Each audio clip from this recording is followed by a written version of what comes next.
It came from outer space to fill the world with terror. What earthly power can stop this terror? That's the signpost up ahead. Your next stop. The podcasting from outer space. How is my beard looking, though? Looking like Jon Snow in the flesh, dude. Is it coming in good? Because Jon Snow has a thin beard like mine. So I think I can pull it off, yeah. What are you guys being for Halloween? Beard. Any ideas? I'm still kind of set on being Chris Pratt from Guardians of the Galaxy. Yeah. You're going to be Chris Pratt. He just wants to hook up with all the single ladies out there. Ooh. All the single ladies out there. Chris Pratt's not single, guys. At Rob_76. He just divorced Anna Faris. He did divorce Anna Faris recently. Or they're in like a trial separation or something. No, I swear I heard about it. Yeah. I think Chris was telling me about it. Anna Faris, if you're listening, Rob. Ooh. He will look like Chris Pratt, but not be Chris Pratt. So. He will actually probably be a genuinely better guy than Chris. Papa's not on the market right now, boys. Well, you know that. We're Von live. Miller would understand. We're live. We're live. If it was Anna Faris. And we're live. And once again, guys, it's the podcast from outer space. How y'all doing this week? It's your boy Rob Scott, my brother Ryan. How we doing? And my bro Adam. Thanks for listening, guys. We appreciate that. AKA Mr. A. Do you prefer Mr. A or the Narski? The Nardog? No. The Nard. You got to pick one. It's got to be one of them. Mr. A is preferable over all the others. Okay, you will be now from here on Mr. A. He has a little history with that. We won't get into that, though. Check out my restaurant in downtown San Diego. And last week, we covered the man, the myth, the legend, Stephen King.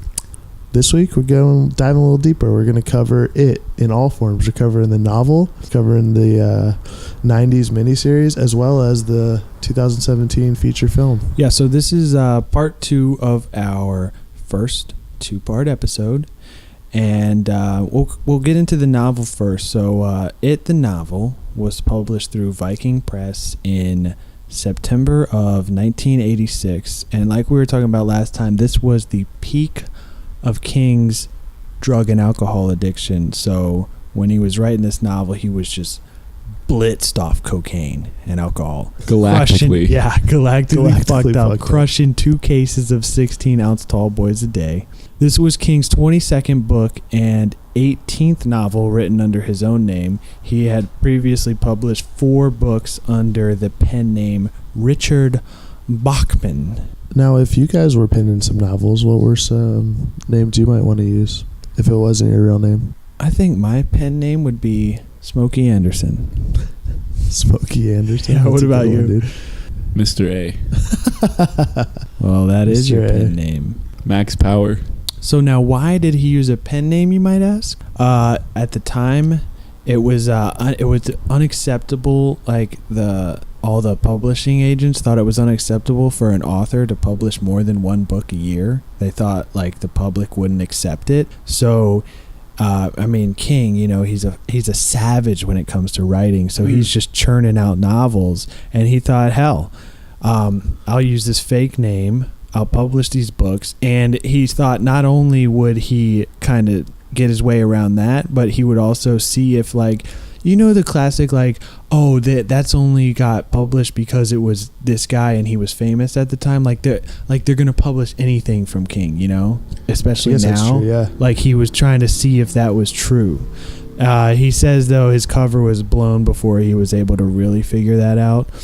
But the novels he published under Richard Bachman were Rage in 1977, which was actually out of print now because some people were saying it was responsible for like a number of school shootings. They found a copy of that book and they thought it inspired the kids. See, that's my thing, man. Like, if I was writing something so dark or so dirty, like even this podcast, I wanted people knowing my real name. I would definitely have that alias, that alter ego. Mr. A. Mr. A. No one will ever know. Yeah. The other one was The Long Walk in 79, Roadwork in 81, and The Running Man with Arnold in 1982. If you've seen the movie, yeah, that was the only one made into a movie. Those are the works originally published under the Bachman name, which actually was inspired by a little band you might know as BTO. Bachman Yeah. Shout out D2.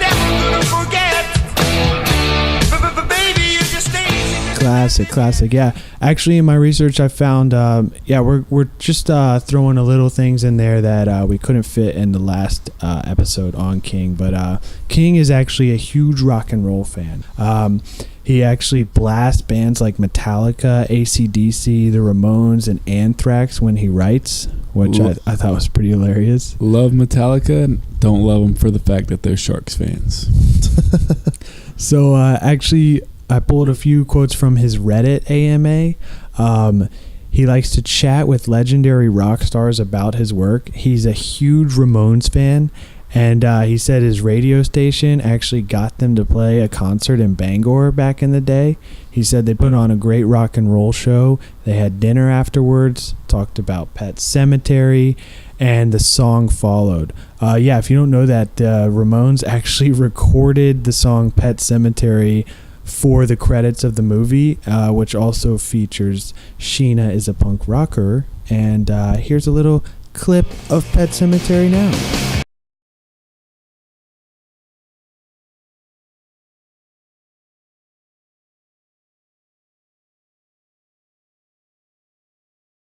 Badass, like having the Ramones do a song about your work. Hey guys, you want to come write a song about my movie? Yeah, like that's legendary. King, however, says he is not a big Led Zeppelin guy. Wouldn't have thought that. He says his favorite band of all time, what are we thinking? Favorite band of all time, Stephen King, none other than... Oh, hell yeah, brother. Oh, yeah.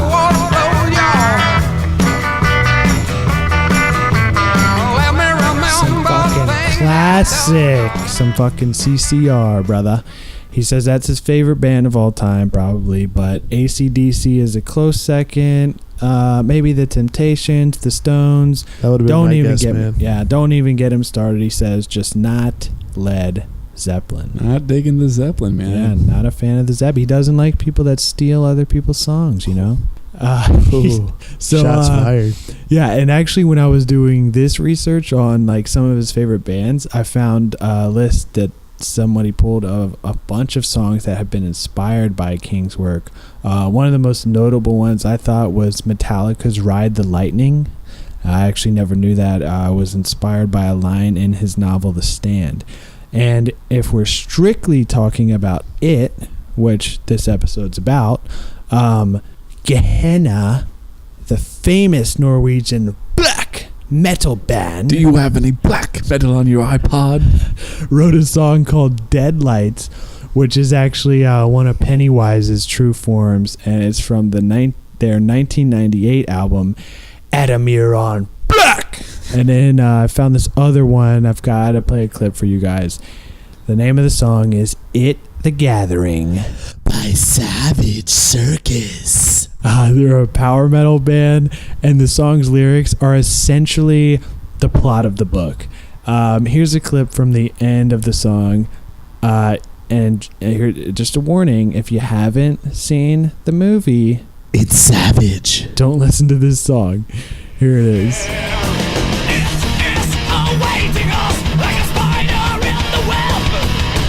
Just listen to the lyrics.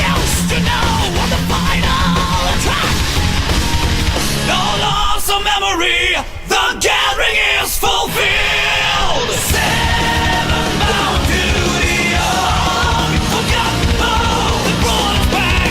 Gathering here to end it once and for all. Hand in hand, we're gonna stand together again to carry on what must be done. The final chapter has begun. I could just see a YouTube video with like this song and then the 90s movie in the background. Yeah, I just thought that was hilarious. Not only was it the inspiration for those songs and countless others, but it also spawned the inspiration for the name of a legendary punk rock group from Hermosa Beach, Pennywise.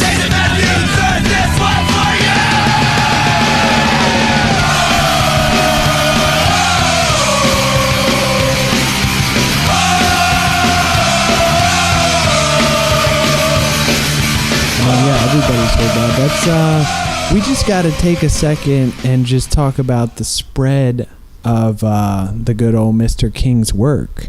I mean, that's crazy. Like Metallica, from Metallica to like Pennywise, just influence on, and then those bands had countless influences on how many kids, you know? Sure. I mean, this guy's an author and he's influencing music. He's influencing film. Yeah, like that's, I feel, and yeah, like how many other things did his films influence? Like The Shining. That's like just spawned a whole cult following on its own. Even the 90s version of It like has a huge cult following. So I just feel like, you know, King, rightfully so, just one of the greatest American authors, you know. And he's looking really good at 70. Like if I ever hit 70, I hope I look half as good as him. Yeah, and he's still like, think about it. The new It, the remake, is cleaning up at the box office. He's got The Dark Tower out.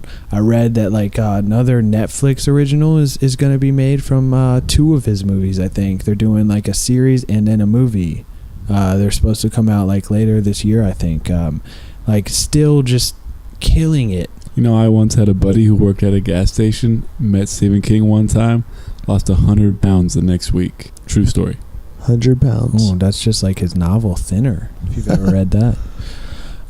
Speaking of, dude, you want to know another creepy anecdote? So the 1990s miniseries came out 1990. It hibernates for 27 years. What's this year? 2017. The new It comes out 27 years after. Kind of crazy. Hey, you think he planned that? Been planning it for years. So now we get into our favorite segment of the show, Breakdown. Here we go. So now we're going to get into the breakdown of novel followed by the 90s miniseries and then the new 2017 film. So like I was saying before, the novel was published in 1987, came in at 1,138 pages. King says by 1981 he had built up a solid reputation as a horror writer, even though he never really thought of himself that way. He just thinks of himself as a writer, and he thought, why don't I write a final exam on horror? I'll put in all the monsters that everyone was afraid of as a kid: Frankenstein, the werewolf, vampires, the mummy, giant creatures that ate up New York, and old B movies. I'll put them all in there. And he thought, how am I going to do that? Well, I'm going to make it like a fairy tale. I'm going to make up a town where all these things happen and everybody just ignores them. And this would eventually become his second largest novel to date, only 15 pages shorter than The Stand. And a lot of people claim that this is his most terrifying novel. Basically, the plot of the novel follows the experience of 7 children terrorized by an evil entity known as It that exploits their fears and phobias and disguises itself while hunting its prey. And it primarily appears in the form of a clown to attract its preferred prey of young children.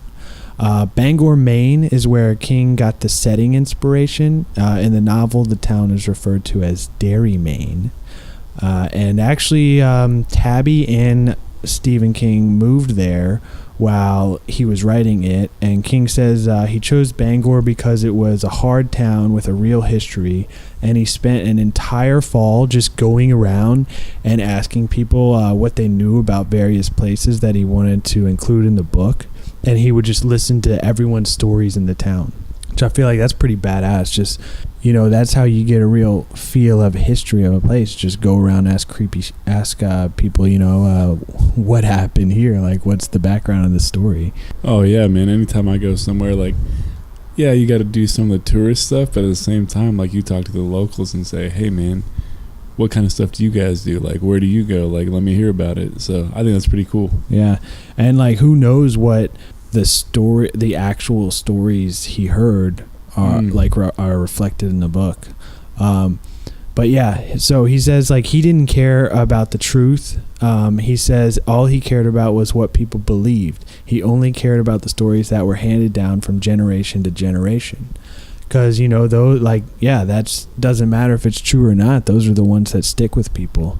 And King remembers most clearly that he was walking through the 2 cemeteries in Bangor, and they're very picturesque. Like, think of Silvertown from Joe Dirt. And no one wants you around, Dirt. Yeah, he says he was walking down the hill. You walk down the hill there and you see the rotten flowers that have swept down into the ditches, and they're like 3, 4, 5 feet deep. The stink was awful, he said, and he thought, oh yeah, I'm putting this in the book for sure.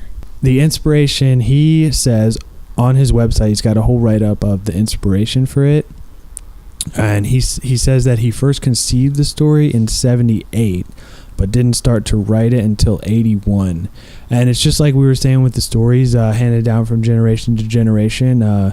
King's whole philosophy on writing is that like he only writes things that stick with him. So if like an idea has been lingering in his mind, he explains it. I watched the interview with him. He explains it like a what do you call like the things when you're mining for gold? Sifter? Like a sifter, yeah. He explains it like a sifter, and like like all the crap is the stuff that flows through. Those are like the stories he doesn't Kinda write. like in one ear, out the other. Yeah. And the stuff that stays around is what he draws his the stuff inspiration that from. like he keeps remembering and stays with him is what he eventually writes. He says he originally wanted Pennywise to be a troll, like in the story Three Billy Goats Gruff, that inhabited the entire sewer system instead of just under the bridge. I think, honestly, though, I think a clown's way creepier. Yeah. I mean, we'll talk about like me. his whole inspiration for that. But in 1978, he says his family was living in Boulder, Colorado, and one day he was walking back from lunch at a pizza emporium when their brand new AMC Matador dropped its transmission. He said 2 days later he was going to pick it up at the dealership, and it was about 5 in the afternoon. He figured the dealership was 3 miles away, so he decided to walk. And he said it was in this industrial park, like set off in, like off by itself in this patch, deserted from a strip of fast food joints and gas stations. And it's on the eastern edge of Boulder. And there was a narrow, unlit road that led up to the outpost. And he says by the time he got to that road, it was twilight. And in the mountains, the end of the day comes in a hurry. He was aware of how alone he was, and a quarter mile along the road was a wooden bridge, and it was humped and oddly quaint, and a spanning stream ran under it. He says as he was walking across it, he was wearing old cowboy boots with run-down heels, and he was very aware of the sound they made on the boards, sounding like a hollow clock, he says. He thought of the fairy tale Three Billy Goats Gruff, and he says he wondered what he would do if a troll came out from beneath the bridge and said, "Who's that chip-chapping on my bridge?" Is that a good troll voice? That was pretty good. He says all of a sudden he wanted to write a novel, A Real Troll Under a Bridge. He says all he could think about was a Marianne Moore, something about real toads in imaginary gardens, but the only thing that came out was real trolls in imaginary gardens. And yeah, just like we were talking about before, he says good ideas are like yo-yos. It may go to the end of the string, but it doesn't die there. It only sleeps. It eventually rolls back up to your palm. He said he had forgot all about this, but it came back to him over the next 2 years, so now 1980. He decided the bridge could be some sort of symbol, a point of passing, and this is where he started to think of Bangor, where he had previously lived, but moved back to write the novel. He said the city is what became the bridge, and what's under a city, he says tunnels and sewers. And this was a good place for a troll. He thinks trolls should live in sewers. About another year passed, and he says the yo-yo stayed at the end of the string. And Then it came back up, and he started to remember Stratford, Connecticut, where he lived for a time as a kid.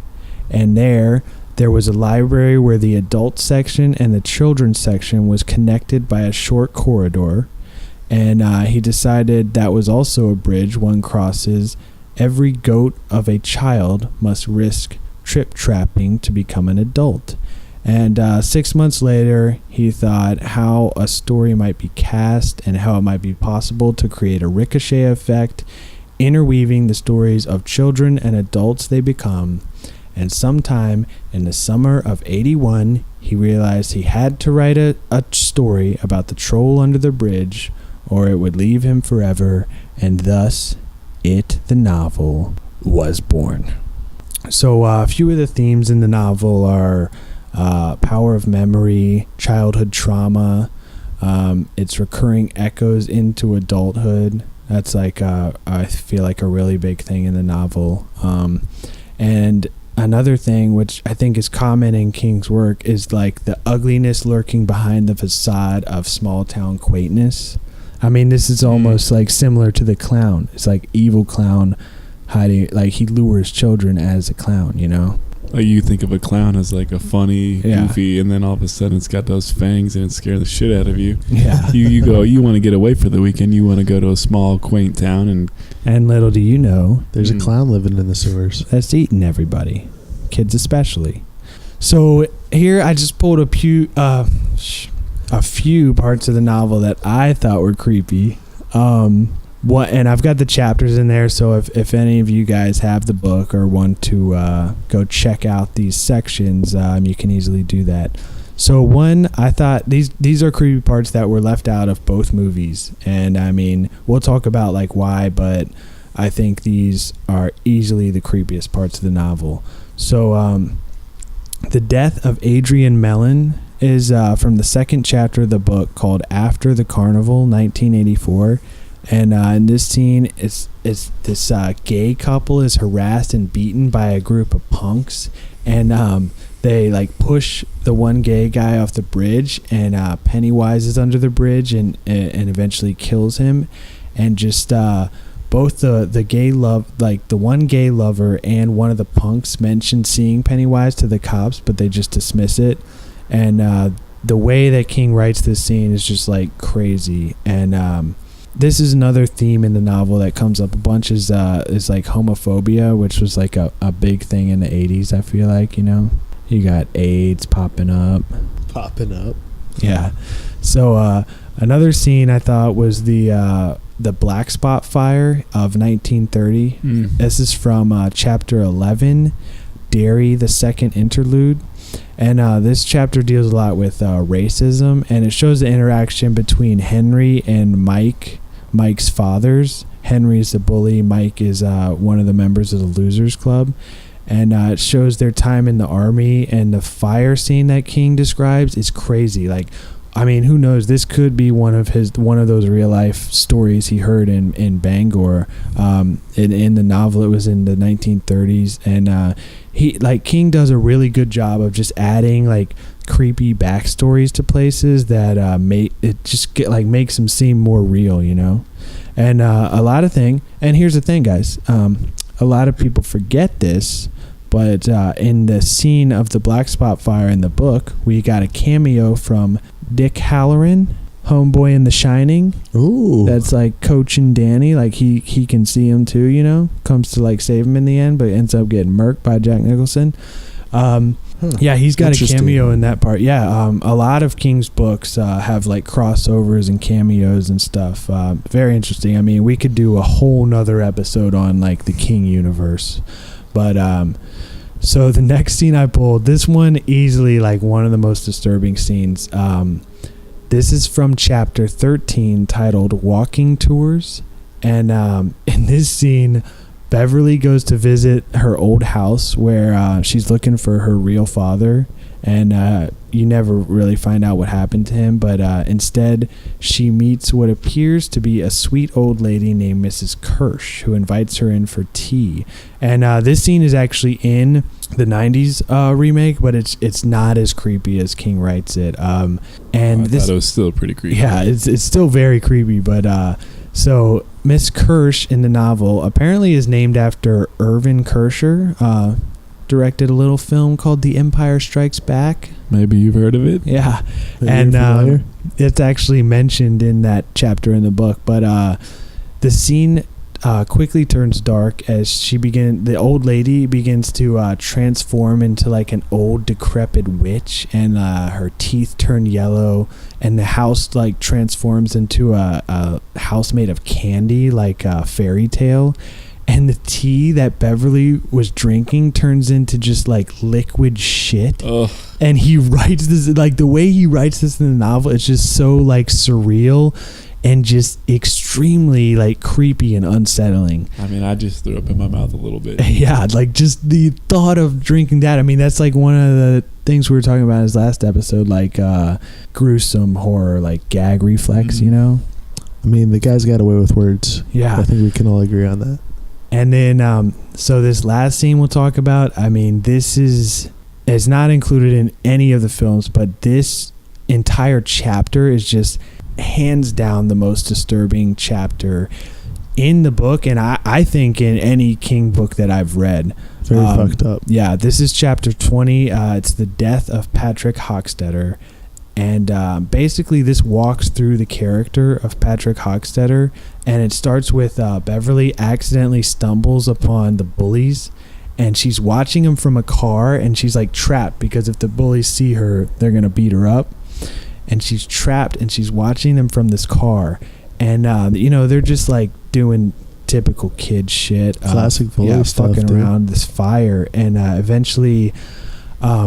Henry Bowers, the main bully, the one with the mullet in the new film, if you've seen it, yeah. So Patrick Hockstetter like pulls down his pants and starts giving Henry a hand job before Henry like he likes it at first, but then he like pushes him away. And keep in mind, like this is all extremely creepy because it's like written from the voyeuristic perspective of a young girl. And like the way that King writes this is just so unsettling and just creepy. Like it's just borderline. I don't even know how to describe it. Like you just have to read it. And so like Off-putting, one might say. yeah, very off-putting. And you get the sense that like it's a naive girl explaining it. Like that's how he writes it. And then she watches him go to his secret refrigerator, which we'll discuss later in the chapter, and he gets attacked by flying leeches. You seen The Land of the Lost with Will Ferrell? It's been a while, but yeah, I've seen You it. remember the giant mosquito that lands on his back Yeah, and like yeah. sucks the blood out and he like passes Drains out? him. It's like Yeah. that, and it's the way he writes it. Just imagine a bunch of Ugh. those swarming on this kid, and then he eventually gets dragged off by it, and it's just extremely disturbing. And King then goes on in the chapter to explain the backstory of Henry, and he reveals him to be a sociopath and sexual sadist who at the age of 5 murders his baby brother by Oh. suffocating him in his crib. Yeah, and then he just goes and watches TV on the couch as his mom's running around screaming. And his secret refrigerator that we mentioned earlier, this is a place where he kidnaps neighborhood dogs and cats and stray dogs and cats, and he just shuts them in the refrigerator and just sees how long it takes them to die. And Wow. like all of these scenes that King writes are just extremely disturbing. Easily the most disturbing stuff I've Warning read. signs of a serial killer, guys. Yeah. And this is we can talk a little bit about, I think, why they left this out of the new film is like, I don't think it works in the 80s, you know? Obviously the new one's set in the 80s. In the book, the kids are in the 50s, so it's like in the 80s, you know, they would have had a proper autopsy of the baby. They would have figured out it was murdered, right? Or like people would have realized, yo, this kid's not right. You know, in the 50s, I feel like people would have just been like, yeah, whatever. Right? I don't know, man. Maybe. And then, so obviously we got to talk about the sewer orgy, right? Obviously. This is from chapter 26, The Ritual of Chud, which Chud it's almost like a peyote ritual that the kids do in the book when they're going to like defeat it. And But in the end of this chapter, the kids are lost in the sewer, and Beverly suggests that they all have sex. And this is similar to the sexual scenes in the Hochstetter chapter. It just feels awkward as you're reading it. And it's talking about kids having sex, man. It's always going to be weird. Yeah, but then again, think about all the child murders that happen in the book. What's weirder? Hearing sex from the perspective of a kid, or hearing about kids being murdered? It's all very creepy, man. Yeah, and it's just King pushing that borderline envelope, and I think he does it really well. Pushing the boundaries. Yeah, and so in this part of the book, it refers to the act of sex, not the evil entity, and like perhaps maybe they're related. You know, a lot of people are afraid of sex, right? When you're a kid, you're doing it. Yeah. And, maybe not afraid, but you're just like nervous. Yeah. And you still have that fear there, you know, and this is also like King bridging the gap to adulthood, because this is one of the last scenes that the kids are in, you know.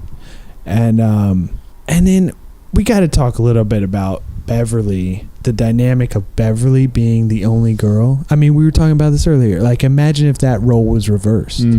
Would it be the same? Like if it was a group of girls and one guy just... I feel like that doesn't happen too often though, man. Oh, you don't just go in the sewer and bang a bunch of girls? Sounds like a Saturday night, Rob. I meant, how often do you see a group of girls that are hanging out with just one guy? Yeah, I guess that is true. Like there's always there's always a girl that's one of the guys, but there's never a guy that's one of the girls. Like a tomboy. Unless he's gay. Right? Yeah, that is true. But he wouldn't be banging him then. No, that's true. Because there is not that for guys. Like, a girl can be a tomboy, but a guy can't act like a girl, right? No. Maybe you're familiar with Caitlyn Jenner? Yeah, but that's like a whole nother thing. It's not like just a guy that... I just want to hang out. Watch a little Devil Wears Prada. That is not a kick thing, back, have is some it? wine. No, but I had not read the book, but it's my understanding that Beverly suggests this because the group is like starting to fall apart. It's like a girl. It's like a unity. It's like a last bonding effort. Right. Like a girl who gets pregnant to save a relationship. I'm not suggesting she wanted to get pregnant at the time, but she was desperately. So she you're pulled saying, out the ace in her sleeve to keep the group together. And you're saying, why can't a guy adopt a kid to do the same thing? Exactly. Yeah, I don't know. I think that there is that weird dynamic. I think it does only work though as Beverly is the only girl. And it is like you were saying, it's true to what he knows. I mean, like, you do see those. It's more common to have just one girl in the group than it is one guy in the group of girls. For sure.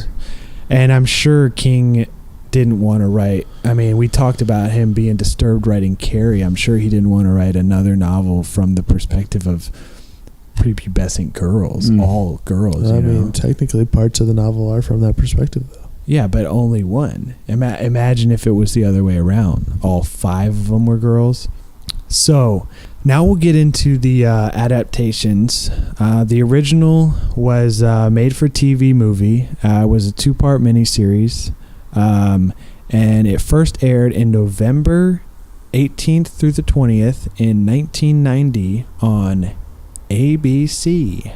Lawrence D. Cohen wrote the screenplay, the same guy who did Carrie in '76, and originally it was supposed to be a 8 to 10 hour series that would run over 4 2-hour blocks. That would be so crazy, dude. That's so long. Yeah, I mean, I feel like it's a lot of material to cover. Yeah, so you have more time to develop characters, which is what King talks about in writing the book. But they reduced it down to a 2-part miniseries, just a little over 3 hours in total. And the worry at the time, ABC, they had never done something of this magnitude, especially in the horror genre. And this is also like why so much is cut out. I mean, we have a 1,000+ page book that they've got to cram into 3 hours. And even the new movie, I mean, I think its runtime was like 2 hours and 25 minutes. But it doesn't cover the entire novel. Yeah, I know, but still, I'm saying they did a good job with cramming the childhood parts into. Yeah, for sure. And yeah, that's like with visual media, you don't get as much as you do out of like, you know how people always say like, oh, the book's better. Oh yeah. You know, it's because your mind is literally infinite. You can imagine whatever, and with directors and visual media, you only have a certain amount of things to work with. It's like surface level, you know. It always fascinates me because if you're reading a book, you're going to see things one way, and then you go and see the film, and it's like something or someone completely different than how you picture it. I love reading books before I seen the movie, because then it's like my entire thing is like shattered, you know. Sure. And it doesn't work reverse, because if you see the movie and then you read the book, the whole time you're thinking of the movie. But yeah, so in doing research for this, I actually stumbled on this book by Benjamin Radford called Bad Clowns. If you just can't get enough scary clowns, go check this book out. It's pretty well written, and it talks about all the famous evil clowns. I mean, what are some evil clowns you guys can think of right off the bat? I don't know the name of it, but that clown from American Horror Story, pretty creepy. Oh yeah. I think is that based off the like House of a Thousand Corpses, Devil's Reject, Captain Spaulding? Maybe it's influenced. I'm not sure. Yeah, but definitely can see similarities in that. Yeah. Also, you know, homeboy Ronald McDonald, very creepy. That cholesterol is gonna get you, man. I think of he's the probably clown, killed the most of any of them. Yeah, that's true. I think of the clown from. You remember the Are You Afraid of the Dark? I think they did. Ruined my childhood with like the blue blood or the blues or whatever. I'm pretty sure. I don't remember that. I remember the one. It was Goosebumps. I think that might have been Goosebumps. No, I swear. I'm just kidding. But I do remember 2 Are You Afraid of the Dark episodes. One was the Crimson Clown, and it was the kid had a little puppet in his room that would like be real creepy, and then the other one was like the Funhouse one, where it had the big creepy smile, and a kid like he died in the fun. He like stole a bunch of money from the Funhouse, the clown, and then he dropped his cigar and it burned down, and the kid like smelled cigars. Do you remember that one? I swear there was one. They're like in a hospital and there's like blue blood. Maybe it was a Goosebumps. I honestly think that might have been the movie. The Are You Afraid of the Dark movie? Yeah. That could have been. But yeah, any other famous clowns that come to y'all's mind? Famous bad clowns? That's all I can think of, man. John Wayne Gacy, Pogo the Clown, anyone? It's a real life evil clown. Yeah. Yeah, so in the book he talks about Killer Clowns from Outer Space, which was 88. Yeah, this was a cult classic. He talks about Shakes from the Clown, which was 91, and this is like, imagine a Bad Santa but with like a clown. Oh god. Like a birthday clown. It's like a black comedy about this clown that's in a grip of depression who's framed for murder. It's pretty funny. Check it out. Yeah, he talks about House of a Thousand Corpses, Devil's Rejects, Captain Spaulding, and then I think honestly this is the most famous clown, the Joker. Anyone? True, Heath Ledger Joker? Or? Jack Nicholson. Jack Nicholson. Oh, my childhood. Yep. I mean, that 89 Jack Nicholson, Tim Burton, that scene where he electrocutes the guy with the hand thing, that haunted my smile, dreams. dude. Yeah. Very creepy. Yeah, and I actually found, so the Joker was actually based off of Gwyn Plain from a movie, The Man Who Laughs, in 1928, and this isn't even a horror movie, but it is creepy as fuck. This guy he's supposed to just be like a sympathetic character, almost like the Hunchback of Notre Dame, and he was like permanently scarred as a kid to where he can't stop smiling, but he's just like creeping around, like watching people while they sleep throughout the film. Ugh. And here we go, we got a new segment for you guys. This segment is called Just Google It, and I want all of you guys, if you're at your house listening in your bed, got your smartphone, you got your smartphone, they're not in their bed, your tablet, well then they can do the exercise later. You got your smartphone, your tablet, your computer, your laptop. However you're listening to us. However you're listening, however you're watching this, whatever you use to look up images, lay in your bed, all the lights off, pull the blanket over your head. Is this what they have to do every time we talk about this segment? Or no, but this is just one of them. You know? Okay. Other ones could be fun or creepy. So get in that bed, all lights off, and Google Gwyn Plain. Google image search. That's GWYNPLAINE. And tell me that is not the... Imagine that guy watching you sleep. And tell me that you would sleep tonight. Oh, I couldn't sleep if anybody was watching me sleep, I don't think. But, as we all know, Pennywise is number one when it comes to creepy clowns in our hearts. And a lot of people credit him as the most recognizable famous clown in visual media. Dude, Tim Curry, definitely one of the creepiest images of my childhood. Yeah. Ruined my childhood. Yeah, so we'll talk about the Pennywise done by Tim Curry. Also, shout out Tim Curry. This guy was killing it. Clue, Home Alone 2, Rocky Horror Picture Show. Great actor.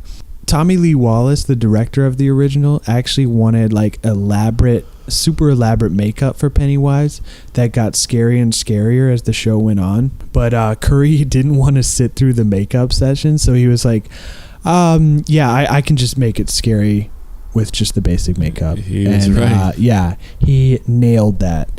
And like the reason that so many kids are just afraid of the Tim Curry and it haunted their dreams forever is just because, like, think about it. This was a 2-part miniseries on ABC, and it did extremely well. So well that the ratings pulled show that this was seen in over 30 million households over its 2-night premiere. And that's just completely unfiltered. This is in 1990. This was the first time that anything that scary had been aired during prime time TV. I mean, they didn't even have viewer discretion warnings until 96, like late 96, early 97. The first X-Files show to have a viewer discretion was season 4, episode 2, Home. If you haven't seen this, check that out. It's extremely fucked up. And it's about an inbred family that keeps their mother upstairs under a bed, and they're constantly playing that Johnny Mathis song, Wonderful, Wonderful. It's like juxtaposed against murder to be like super creepy.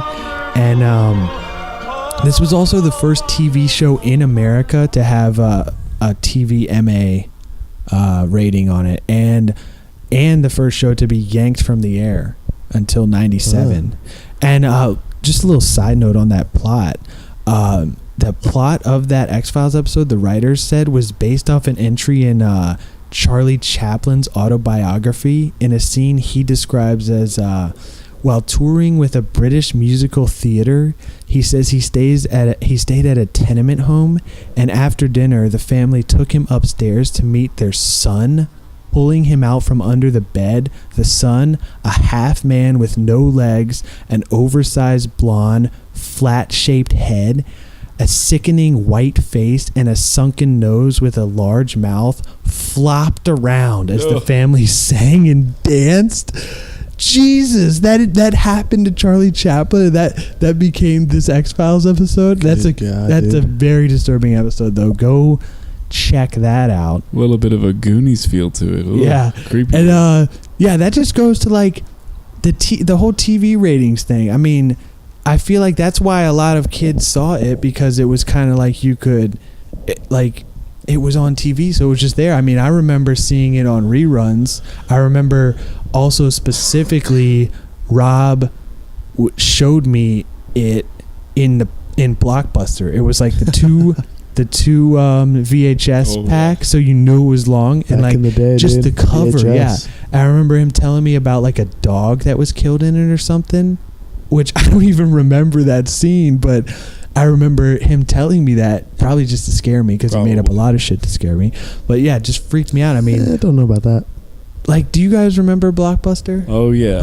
How could you forget, man? Just going, like when I remember when our parents brought us there, like we would just go right to the rated R section and like try to look at all the movies and look at the backs of them and read them. Or yeah, do you remember the first time you saw it? The 90s version? Yeah, I think I was probably like 6 or 7. What do you guys think was like the scariest scene as a kid watching it? Because you don't really understand the plot, but just like Probably the first time you see those teeth, dude.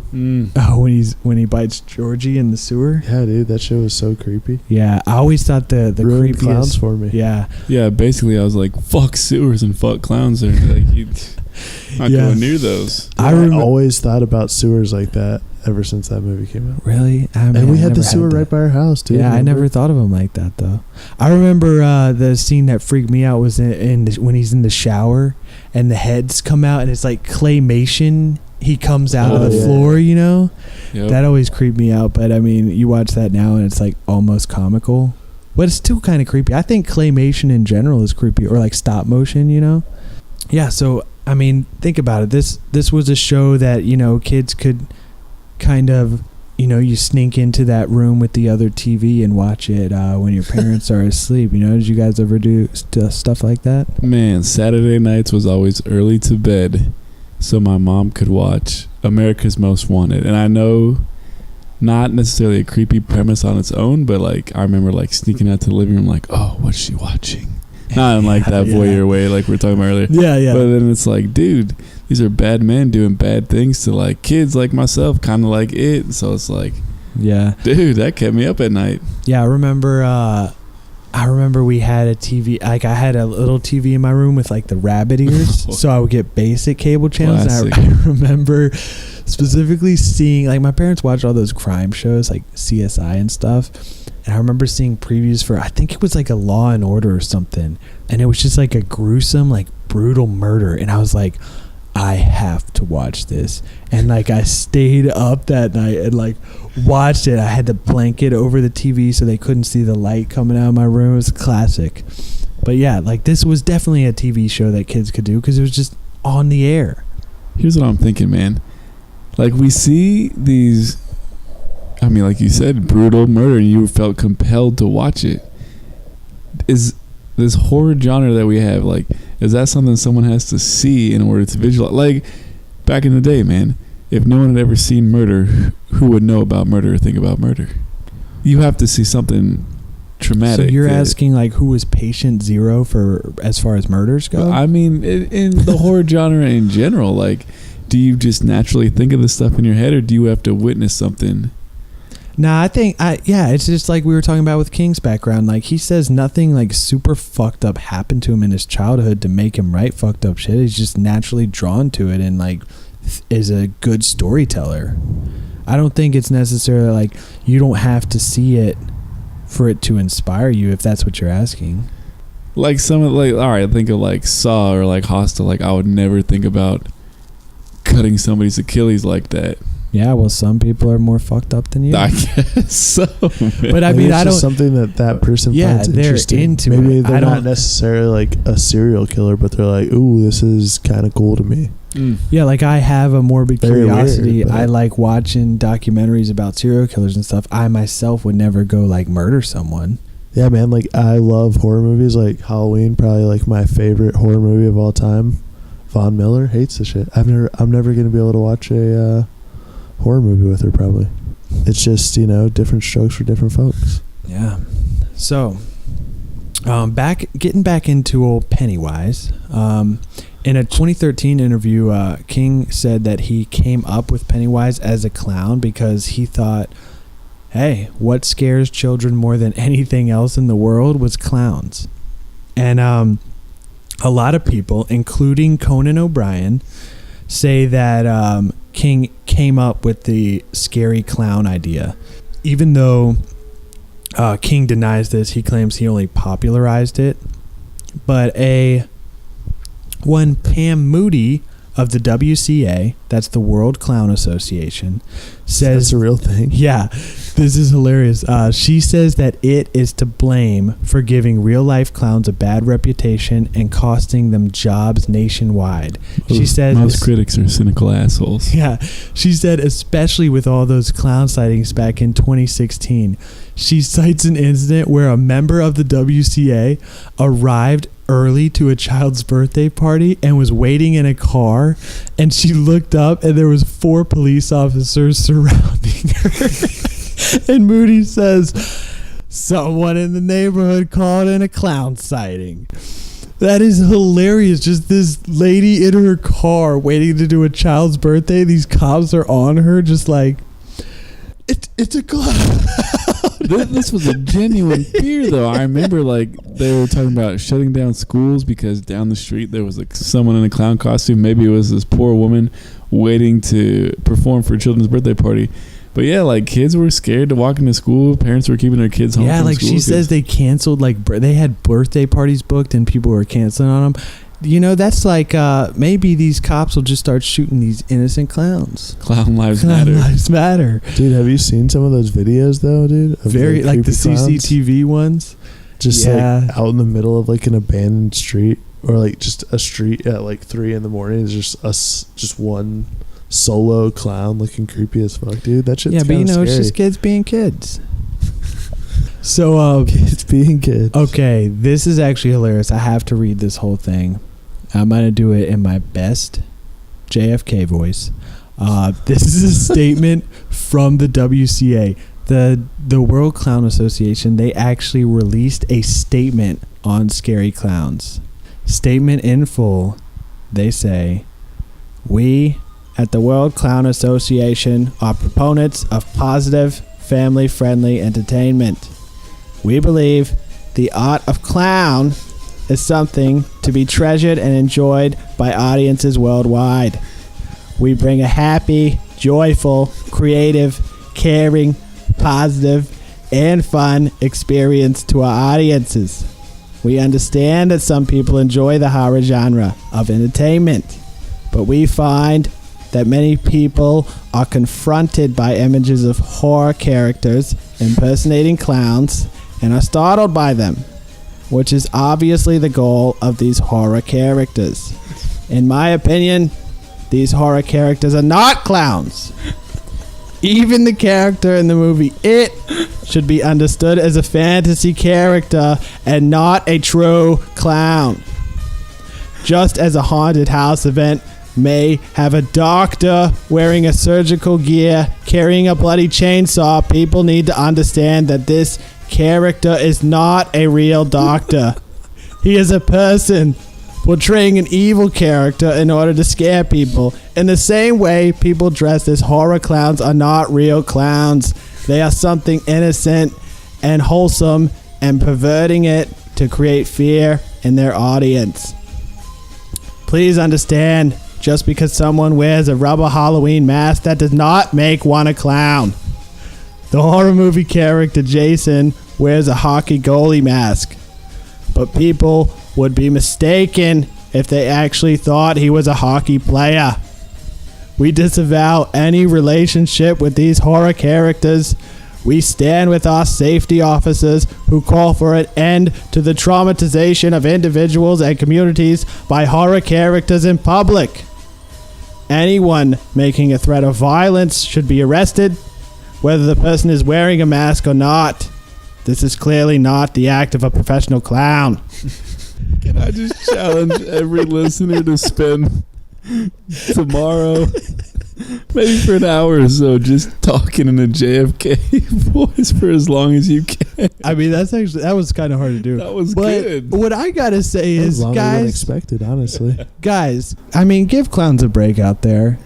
You know, they're just clowns a break. Yeah, they're just trying to be fun. You know, we don't want to put these clowns out of a job. They're really struggling.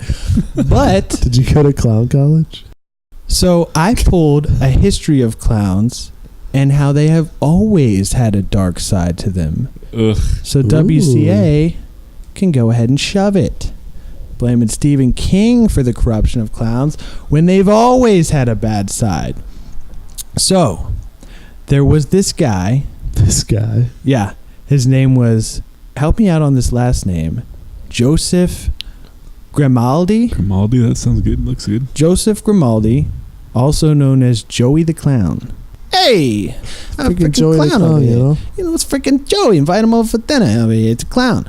Gonna make you laugh all fucking night. Yeah, so Joey the Clown was actually born in 1778 in London, England. And he popularized the clown in the early 1800s. He's credited as the first clown, where like most clowns we think of today, they're they're based off of Joey's portrayal of the clown. And this guy had serious bouts of depression and alcoholism throughout his whole life. Charles Dickens actually wrote a biography on him, and his son drank himself to death at the age of 30. His wife died, and Joey's slapstick antics on stage, like running around doing flips and stuff, permanently injured him to the point where he couldn't even perform. Yikes. So it's like he made all these people laugh at the cost of just his own health and sanity. And at the tail end of Joey's success, this guy Jean Gaspard Dubras, also known as Pierrot the Clown, became equally as popular in old Paris. Oh, Rob, maybe you can go see old Pierrot the Clown. Yeah, do some first-hand do some research out there. Check it out. Yeah, check it out. So in 1836, Pierrot actually killed a boy by beating him to death with his walking stick after the youth shouted insults at him on the streets. And he was acquitted of the murder of this boy. This guy's the O.J. Simpson of clowns. This guy beats a kid to death with a cane and gets off. What is that? Yeah, he gets off on the murder charge. Not like he's freaking blowing his load over here. Bopo. Yeah. So like these are two of the first clowns in early history of the so-called clowning era, and they were very dark and sinister. And then just a brief history of clowns. We got the rise of the circus, and then in 1892 the Italian opera Pagliacci. This guy was the cuck of clowns. That was the play. This guy was like found his wife cheating, murdered her, and then eventually very depressing material. Yeah, the clowns have a dark history, man. Think about it though, man. A lot of comedians suffer with depression. Yeah, that's what we'll get into in a minute. But so then they made their way to America.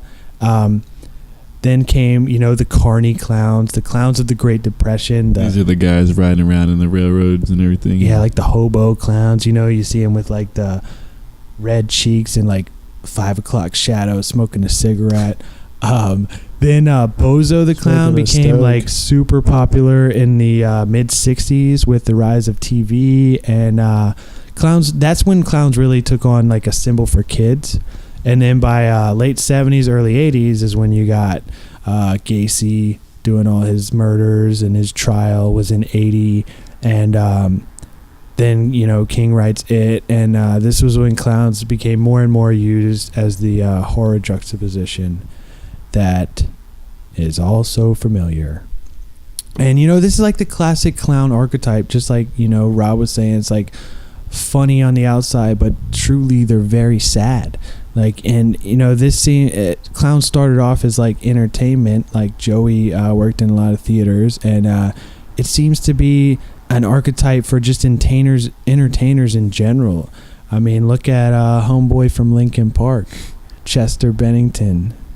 R.I.P. Robin Williams, R.I.P. These were like loved musicians and comedians, and they were really truly sad on the inside.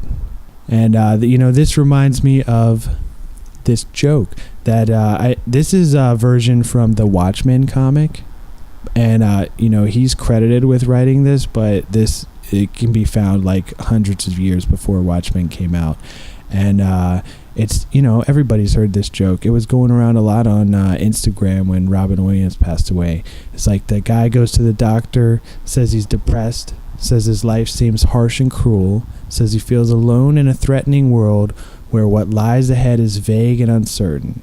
The doctor says that treatment is simple. Great clown Pagliacci is in town.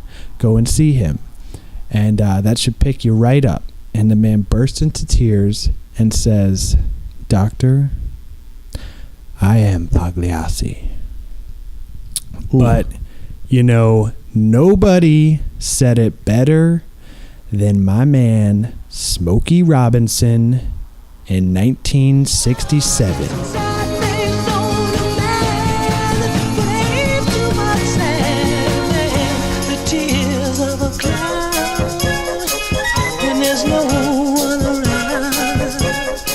Now there's some sad things known to man, but ain't too much sadder than the tears of a clown when no one's around. Were you guys scared of clowns growing up? Absolutely, 100% yes, and I think it's because of that 1990 It movie. Yeah. Like, I love Bozo at Chuck E. Cheese, but then I saw like the posters, saw the commercials for It, and that was enough for me. Yeah. Not a fan. So you would say that it like spawned the scary clown archetype, for you at least. 100%. Yeah. Dude, I once had a blanket as a kid that had clowns on it. Never used it after I saw that movie. Really? Man, maybe I was just so young. Like, I don't know. Like, there are. I've definitely ran into some like creepy clowns in my day, like that. Name me a clown that's not creepy that you've run into. How about that? I don't know. When I was just like a kid, seeing clowns at the circus was fun. Creepy. The one time you went to the circus. Yeah, I didn't think it was. I wasn't like interact with them, scared. though. You just saw them. But you know, kids are like scared of everything. It's like when you go to like Disney and you see like little kids interacting with like the giant people in the character costumes. Like they're all screaming and crying. You know, like little kids, because they just don't know. Like they've never seen something like that. But I don't know. I was never those like. kids are stoked because like their favorite character. Yeah, I was trying to get their autographs. Yo, I was thinking of another bad clown. What about that guy from Air Bud? Ooh. I'd have to That's a see good that one, again. dude. I didn't even think about that. Yeah. Yeah, I mean, yeah, clowns took on a very sinister tone, especially in the early 90s. Very true, very true. But yeah, what was your biggest fear as a kid? Back as a kid? Yeah. Like if you were in It, what would Pennywise be to get you? To get you. You know? What would he shift into? He wouldn't be a clown. What Do were I you need most to scared of when you were a Cue the kid? Jeopardy music here? Yeah. Why can't you assholes answer? Come back to me. Me? It's tough when you're on the spot now, isn't it? See, I don't know. I was always more scared of like places than like things. Like Places. Like a cave. Like I was like You're kind of scared scared of of caves? caves. Yeah, like when I was really little. Like, or like dark places, you know? Maybe Kids are scared of the park. not necessarily the dark, but like seeing like a creepy staircase that goes into darkness. Like I'm not fucking with that as a kid. I'd be like, I ain't going down there without a flashlight. Like down into the basement, dude. Yeah, like stuff like that. Like it was always like a place, not necessarily like, you know, spiders or like something like that. I can dig that. I can respect that. Or like I remember being very I was very like claustrophobic as a kid, like mainly probably because I remember this specifically scarred me. I was like had a little toy chest. And I was in there one time, and Rob, like, he shut me in there, and he sat on it for like 20 minutes. I thought I was going to die. I was so scared. I was terrified. And he's just like sitting on it, laughing the whole time. I was freaking out. Because that is seriously like my biggest fear. Like, imagine being buried alive in a tiny coffin, and you can do nothing to get out of that. I get. He was sitting on it. I was like punching the top trying to get out of this thing. I thought I was gonna die. I was so True story. terrified. Even right now, Rob's got a smile on his face. Yeah, Is he this wearing guy's the white Power laughing. He's Ranger laughing it costume up, while he's laughing it doing up, this? fuckers. No, but I was fucking frightened.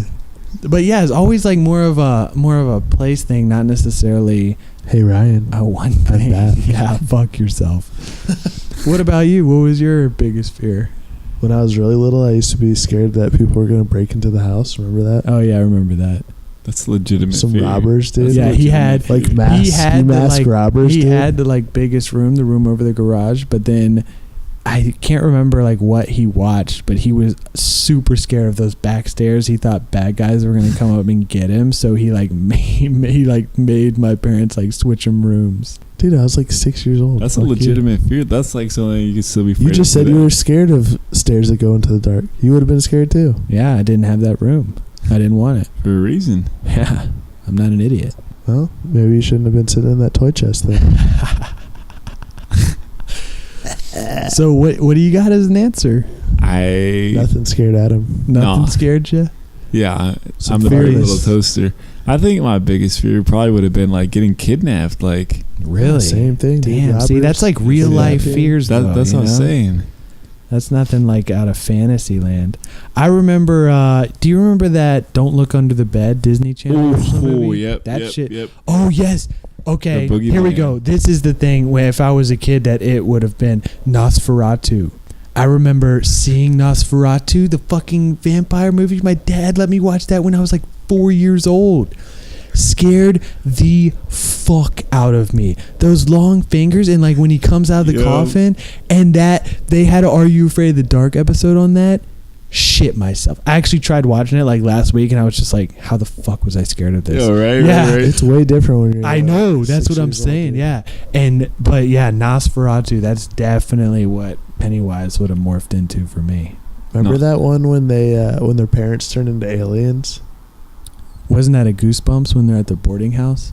I do remember we thought mom and dad were aliens. I thought it was Are You Afraid of the Dark, dude? I think it was Goosebumps, but I could be wrong. Dude, we seriously thought for like a week, like we were like creeping on them, like thinking they were gonna like peel a mask off and be an alien, dude. Okay. Shit fucked with us. All right, so back to the topic at hand. So now we're getting into the new It. Just real quick, I pulled King in an interview he had about the new It. When he was asked who he thought was a better Pennywise, Tim Curry or Bill Skarsgård, King said, Pennywise is scary in the book. He needed to be scary in that miniseries, and he needs to be scary in this movie. And he is. He said they're both good. He wouldn't pick one above the other. He would just say that Andy Muschietti, the director of the new film, had more to work with in terms of modern technology and budget. King says he's not sure who had more, but he thinks the new one did. He couldn't remember what the miniseries cost. But, it wasn't that much because it was a TV thing.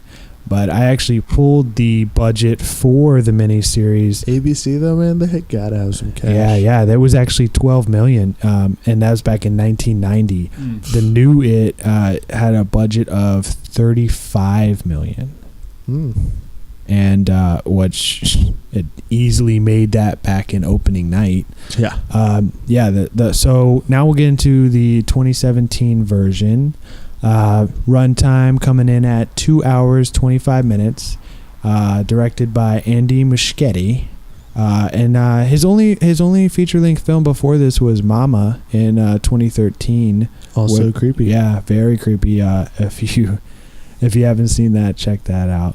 And just hopping right into the new one, see, this is the thing, man, is like the Tim Curry It always haunted me as a kid, but this new one, I feel like a lot of people are giving it a bad rep, but just as creepy as the old one, in my opinion. Yeah, that's like I don't know, it's like, Apples people to oranges. don't, but no, like people don't like things from their childhood being remade, so they're just always gonna be bent out of shape assholes about it. People think it's like untouchable. They just don't give it a chance. They go into it with preconceived notions. Because I tried not to do that. I was like, it is gonna be hard to beat the Tim Curry It, but I think Skarsgård did a insane job at the new one, and I think new one, I think it was cool, like seeing it from just a different perspective, kind of. Yeah, and like just be a separate movie focusing on the kids, and then part 2 is going to be the adults. Like, spoiler alert, this is chapter 1, guys. Yeah. And the biggest difference is that although it takes on multiple forms in the miniseries, they did want to focus on it being more of a shapeshifter, in the new movie. They also wanted to keep it very 80s-esque, which I think they did a great job of doing that. Yeah. Just like King writes what he knows, so he based it in the 50s. They're shooting what they know, which was the 80s. And King likes that aspect of it. He thinks that's pretty good. Yeah, another aspect they changed a bit is they were not big fans of the 20th century clown. They think it looks a little cheesy and fake, so they wanted... when Pennywise is shown, they wanted more of like the 19th century clown is where they drew their inspiration from, which I thought worked pretty well. Yeah, still I think that's creepy. Yeah, that's very creepy. If you actually another little just Google it for you. If you Google pictures of like Joey the Clown, that's like the get up that Pennywise is from, like the 19th century clown, very creepy. And they also did a very good adaptation of him transforming into each character's biggest fear. So there's like the blood scene, there's the leper guy, there's the clown, obviously Pennywise. I thought they were going to put the werewolf in there, because one of the things I actually did like about the new one, I mean, I loved the movie, but one of the aspects I thought was really good about it was they actually go in the Neibolt house more, whereas like the 90s one, they're more in the sewers. And in the book, like a lot of their interactions with Pennywise takes place in the Neibolt house. So I thought that was awesome. Like they did a really good job at making the house creepy. And but yeah, when they go in there in the book, they see like the werewolf, and I thought they were going to do that in the movie, but only had the leper. Still good though. And actually, another interesting thing is the Neibolt house was actually constructed in a neighborhood in Oshawa, and it actually became an attraction to the locals. So I kind of thought maybe it was just like a set for the movie, but they actually constructed the house, and even the creepy tree outside the house was sourced from a yard. So one of the crew members was just driving past, was like, oh, this tree looks creepy as fuck, went and knocked on the guy's door, and they ended up buying it, having it transplanted to the haunted house for the movie. So that's kind of crazy. Yeah, that is crazy. Oh, hey, let me just go ahead and buy this tree. Oh, hey, I liked your creepy old dead tree. Can I buy it? Well, hey, who knows? Maybe the guy was trying to get rid of the damn thing. I'll take a couple thousand. But yeah, that's about sums up the new one. Would you say the new one or the old one is closer to the book? Ooh. Well, I haven't seen part 2 of the new one yet. True. But I think in the newer one, I don't know, like both of them, like this one had that scene where she's drinking, the 90s version had that scene where she meets the old lady. She's drinking tea and the cookies, yeah. It's blood in the 90s, not shit. Yeah. But yeah, like it has that scene in there, which I think is creepy. Like the new one didn't have that. But I thought they did a good job of like the blood in the sink. In the new one or the old one? In the new one. Oh, I feel like they went way too far in the new one. Yeah. Oh, that's crazy. Yeah. I had kids watching that in class, and I'm like, turn that off, man. That's I mean, that's how it is in the book. Like it's insane. Okay. But I don't know. I think they both do a good job. Like the old one definitely, I don't know, maybe follows the book a little closer because it's like interweaving it with adult and childhood, like they're having flashbacks just like in the book, whereas the new one, it's split into 2 parts. But I honestly think I like that better, and especially like them having flashbacks in the second part of the new movie with like the kids now, I think that'll be like pretty interesting to see. And I liked how in the old one he doesn't really shapeshift too much. I think you only get the werewolf, but in the new one, he's like the leper. He's that creepy painting. You remember that scene? Yeah, the painting that the kid's afraid of. King says that's cool. That's actually the scene that scared him the most in the new one, which I thought was pretty interesting. When she's like chasing them down. When he went into the painting, like falls, and he's like in the room. Yeah. That shit was crazy. I don't know, man. I feel like if they do as good a job on the second part as they did on the first part, new one will definitely. And I feel like that's also just in part to like CGI and all the modern technology that we can use. I wonder if they're gonna make it like the giant spider, like in the 90s world, or like try to do it better. I don't know. I'm not a big fan of this gory horror film that seems to be, ever since Saw, I feel like that kind of started it for me as a theme. Like I've never really been into that, and I like how, like, I went back and rewatched the 90s for this episode, And through the whole movie, I was like, all right, this is genuinely, like, in a good way, like, it was thrilling. It was chilling. Like, yeah, it's definitely more like psychological. Right. Because he's taking on whatever you fear. And I can appreciate that. But then that giant spider, God bless, 90s CGI, whatever you want to call it. I lost it. I started laughing. And see, I don't even remember that scene as a kid. Right. That's a testament. Like, Pennywise stuck with me, but like the spider, like. But that's just because he did such a good job at being. That's what I'm saying. So the spider was just not. And but yeah, who knows? Maybe they'll do that in the new one.